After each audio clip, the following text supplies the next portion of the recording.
제가 잘 잊어버려가지고 내일 오전 6시에 담임 목사님 댁 발인 예배가 있습니다. 내일 오전 6시에 발인 예배가 있습니다. 그렇기 때문에 발인 예배 6시 발인 예배에 참석하려면 일찍 출발해야 됩니다.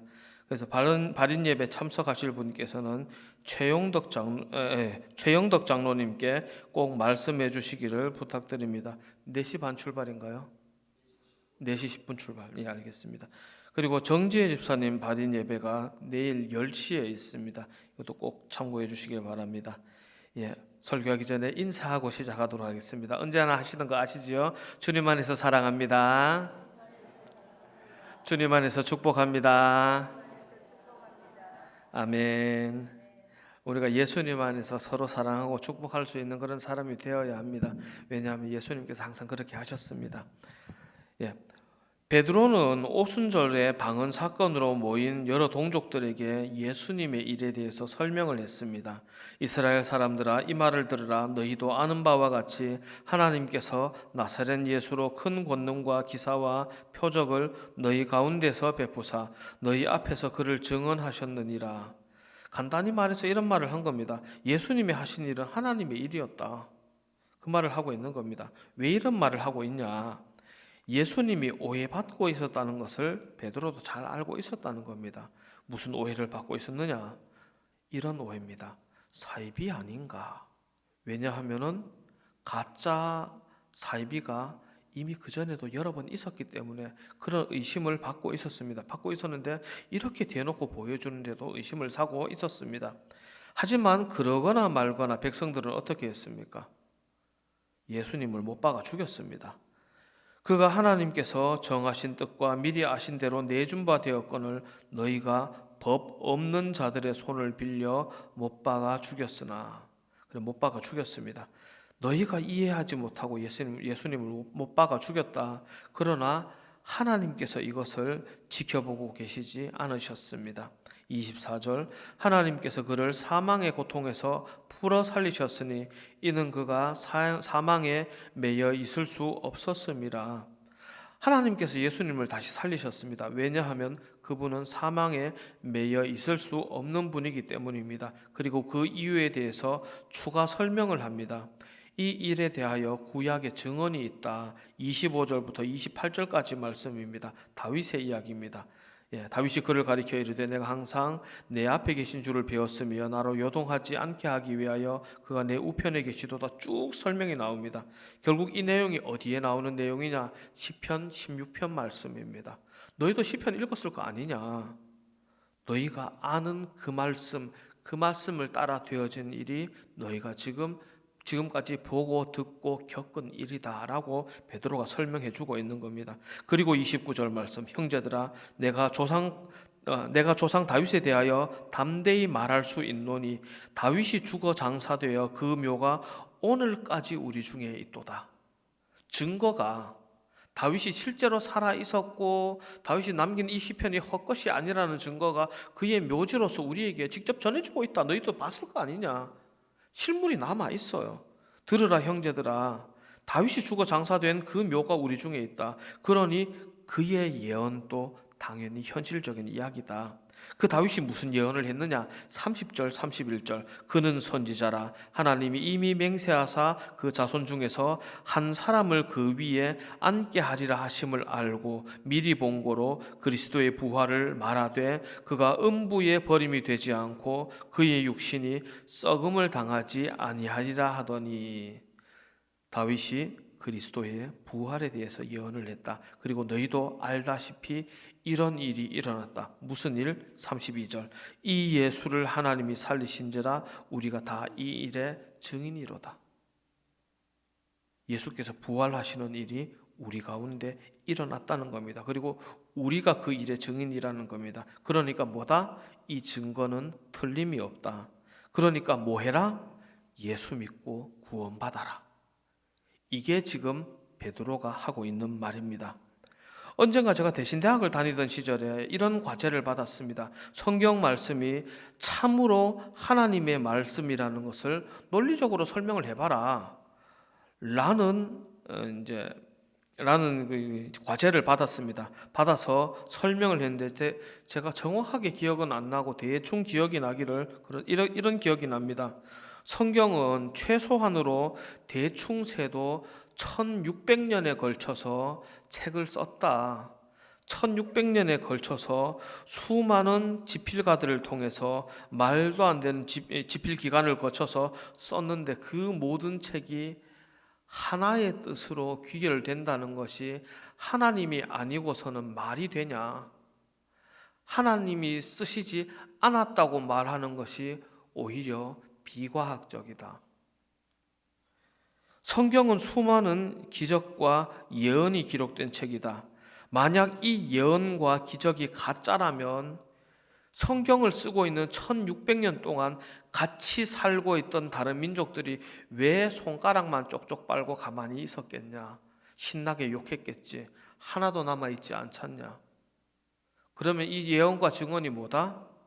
진짜니까 아무 말 못한 거다. 모세 때에 출애굽을 했는데 애굽 사람들은 뭐 원숭이들이냐?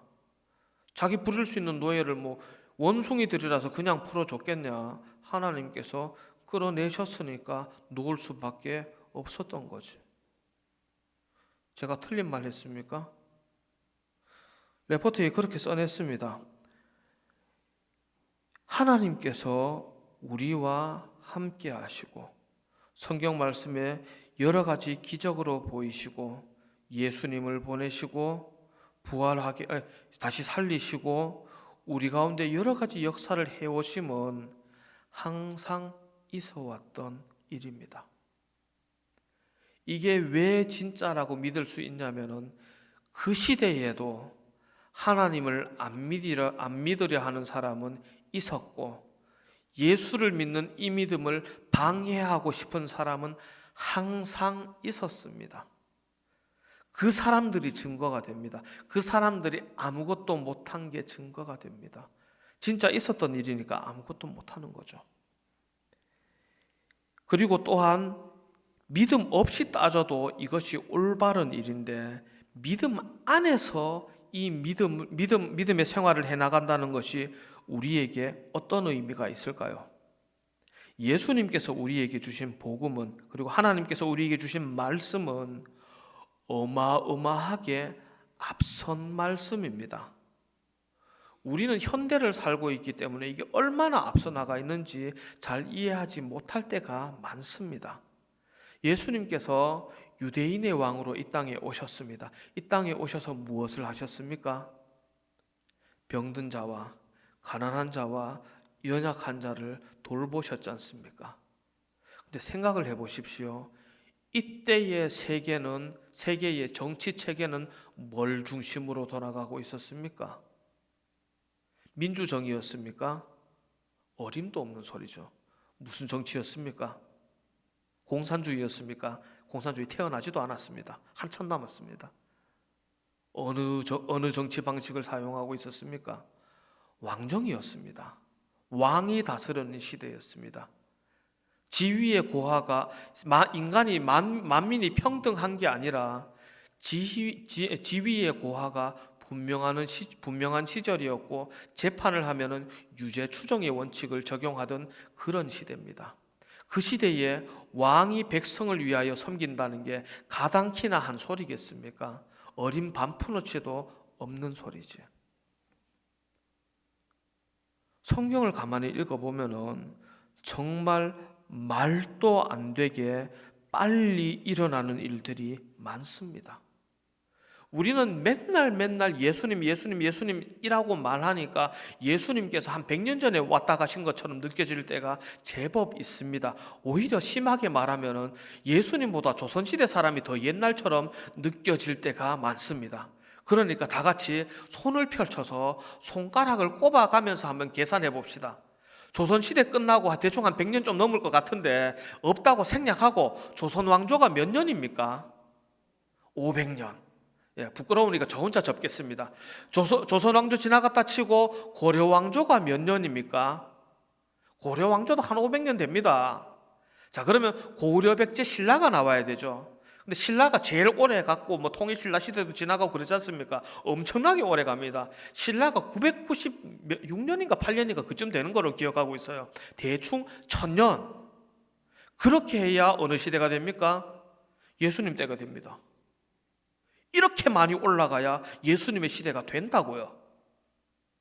그러니까 우리나라에서 아직까지 막 이제 좀 돈 있는 사람들, 권력자들이나 이제 청동 가지고 이제 폼 잡으려고 뭐 허리끈에 막 그 버클 만들고 뭐 단검 하나 만들어 가지고 이거 청동도 워낙 기회가 여러분 유물로 발견되는 청동들 거의 다 수입품일 겁니다. 우리나라에 주석 광산이 발견 안 된 걸로 알고 있거든요. 그러니까 수입품이니까 귀한 거라고 칼을 만들긴 만들었는데 칼 날만 있으면 안 되잖아요. 손잡이 안에 쏙 들어가 있어야 이게 단단하게 고정이 되지 않습니까? 근데 유물을 파보면은 칼 날은 있는데 손잡이가 없어요.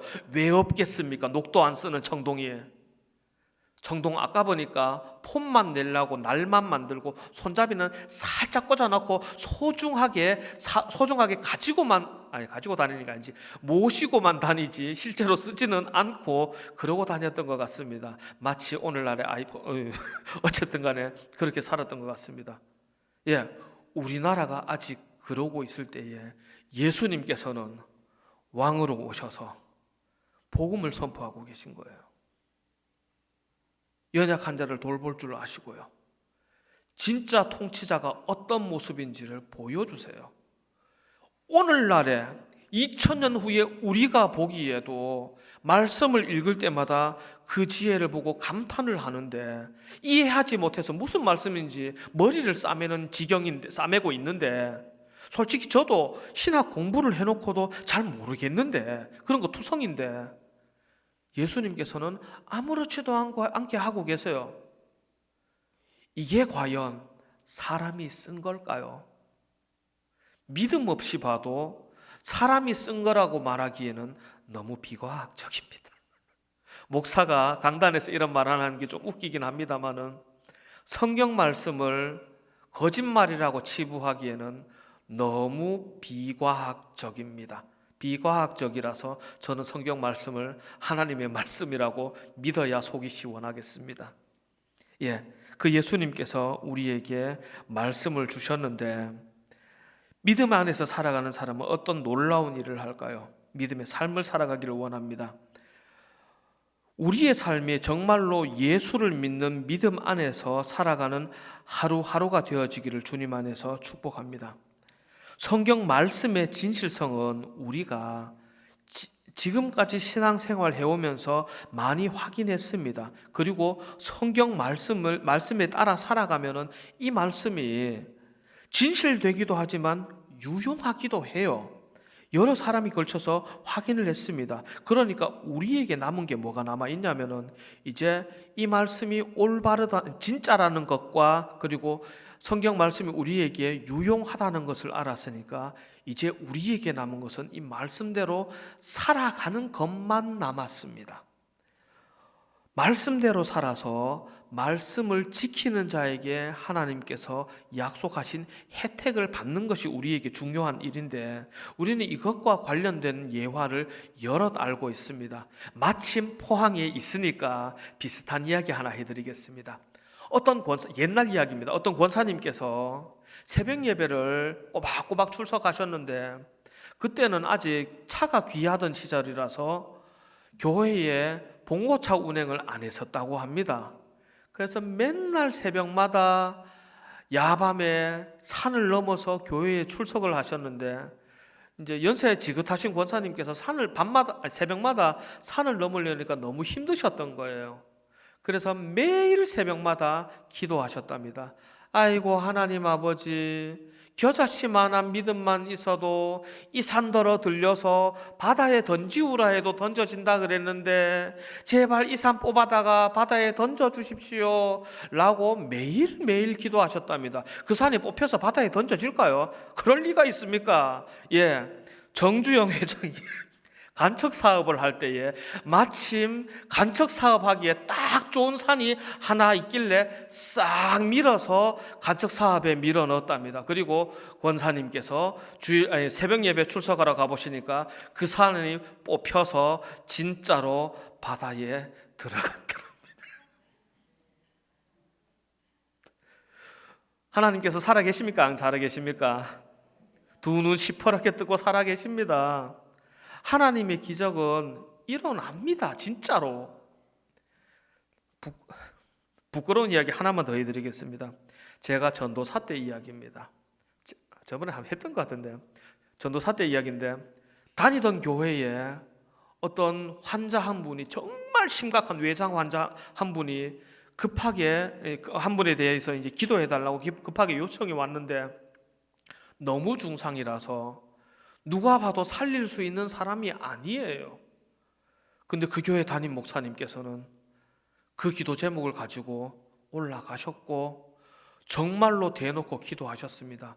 그분이 살아서 돌아왔을까요? 아니면 그대로 돌아가셨을까요?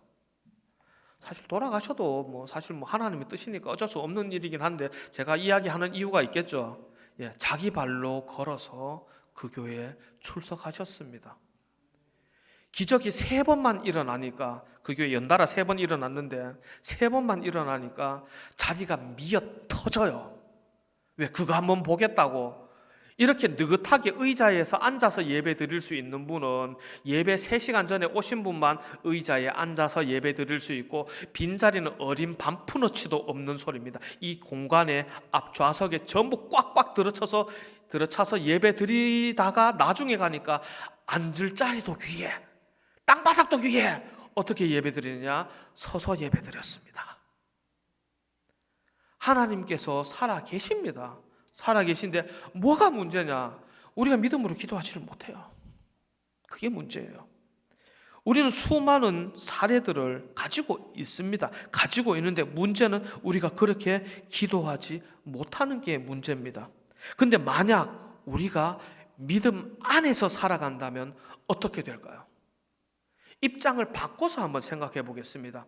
어떤 주일학교 학생이 우리 교회 출석을 하는데 얘가 아무리 누구네 집 아들인지 잘 알고 있는데 얘가 말하는 것과 생각하는 것과 행동하는 것이 전부 예수님을 빼다 박았어요. 누가 봐도 예수님 빼다 박은 아이예요. 우리 장로님들 갑자기 막 장학금 주고 싶으시지 않습니까? 정말 예수님처럼 살아가는 아이가 있다면 여러분의 마음이 어떻겠습니까? 떡이라도 하나 더 주고 싶고, 안 그렇습니까? 우리가 말씀 안에서 정말로 말씀대로 살아간다면 우리의 마음이 그럴 것인데 우리를 향하신 하나님의 마음은 어떠실까요? 언젠가 한번 제가 주일학교 할 때에, 그러니까 유초등부 할 때에 상품을 큰 걸 건 적이 있습니다. 그때 연말 시상 1등 상이 뭐였냐면은 태블릿 한 대를 주기로 약속을 했습니다. 그리고 제 사비를 털어서 태블릿을 진짜로 샀습니다. 그래서 연말이 되면 주려고 마음을 먹었는데 여러분 놀라지 마십시오. 초등학교 3학년이 1학년짜리 자기 동생 선물 사주겠다고, 동생이 갖고 싶어 하는 거 있다고 자기 용돈을 6개월이나 모아서 선물로 사준 거예요. 제가 선물을 안 줄 수가 있을까요? 없을까요? 안 줄 수가 없어. 너는 받을 수밖에 없어. 그냥 입 다물고 받아. 가져가 주세요. 왜? 얘 말고 그런 상을 받을 만한 애가 없어요.